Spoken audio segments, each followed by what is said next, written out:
what engineers, we try to do every day.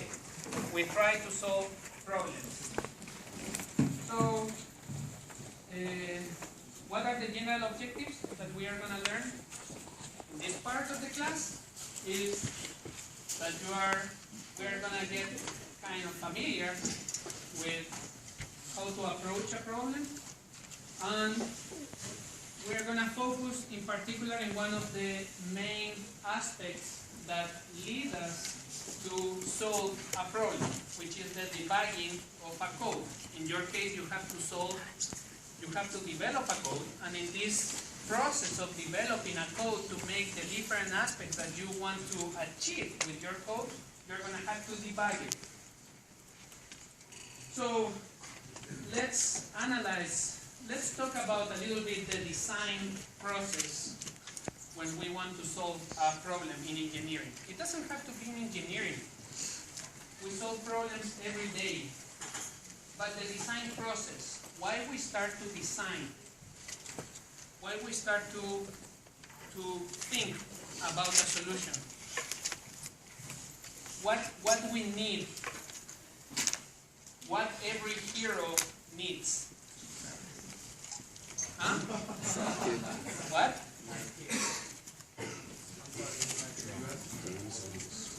What does it need a hero to exist?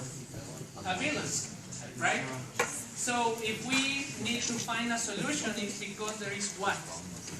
A problem, right? So you need, the first is that you need to identify properly the problem, right? You need to know what you want to solve, okay?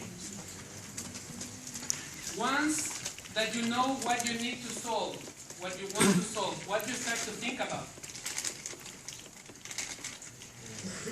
What you start to think about?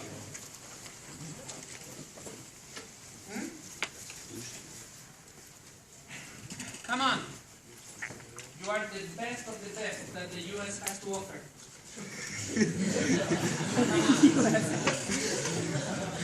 I'm serious. You are the best of the best that this country has to offer. So if we have a problem, what we start to look for? Solutions. But it's only one solution or many solutions? Many solutions, right? That's what we look for, many solutions initially. We think of A, B, C through Z solutions. We have 30 alternatives, 100 alternatives. Now, we need to pick only one, right?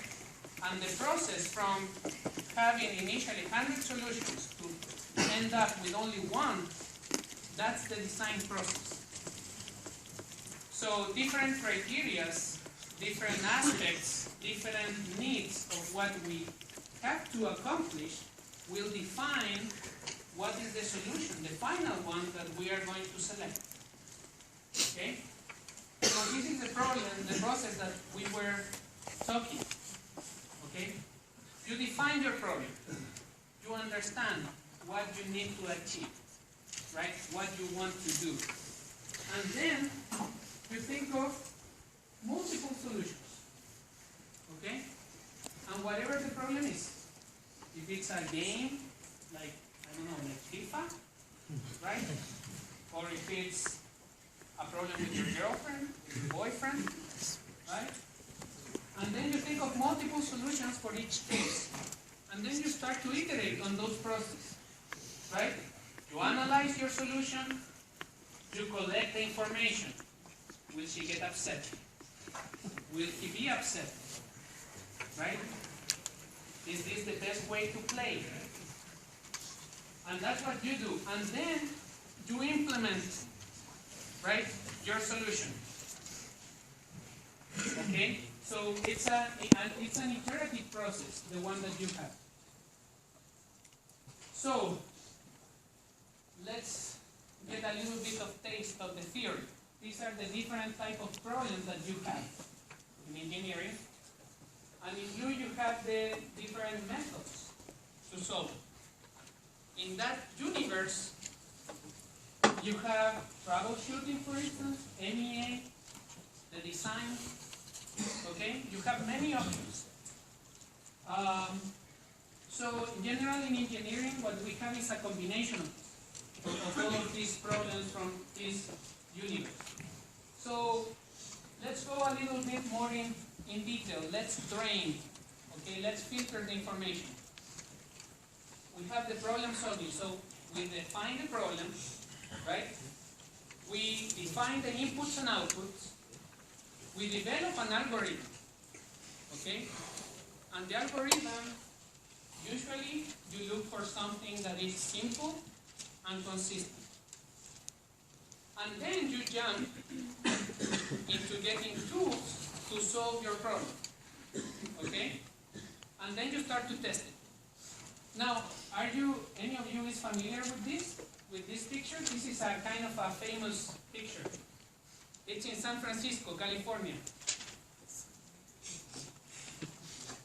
Is anyone familiar with this picture? At least one hand? This picture, it's on the walls of the office of Twitter. That's the set of napkins that the founder of Twitter used to develop Twitter. So when the guy says that he changed the world with napkins, he's literally saying the truth. Because the solution of a problem starts in a simple place like a napkin. Okay? With napkins, with a flowchart, with simple tools, you develop a solution. What was his problem? I want people to get connected. Right? But I don't want only the friends, the relatives to get connected. I want one person from, let's say, Lebanon to get connected to someone in Brazil. I don't care if they don't know each other. I want them to get connected. I want them to communicate. Right? That was the problem the guy wanted to solve. And he came up with Twitter. Changed the world with 140 characters. That was the problem. It was successfully solved. Right? And only once the guy had the complete idea of what the problem and what the solution was, he jumped into the computer and he started to work. Okay? And that's how, in general, different companies, engineers, doctors, they work. Okay? They have a problem, they think of a solution, and only then they jump into the tools to develop. Okay? So this is the timeline for problem solving. So the first part is to define the problem, understand what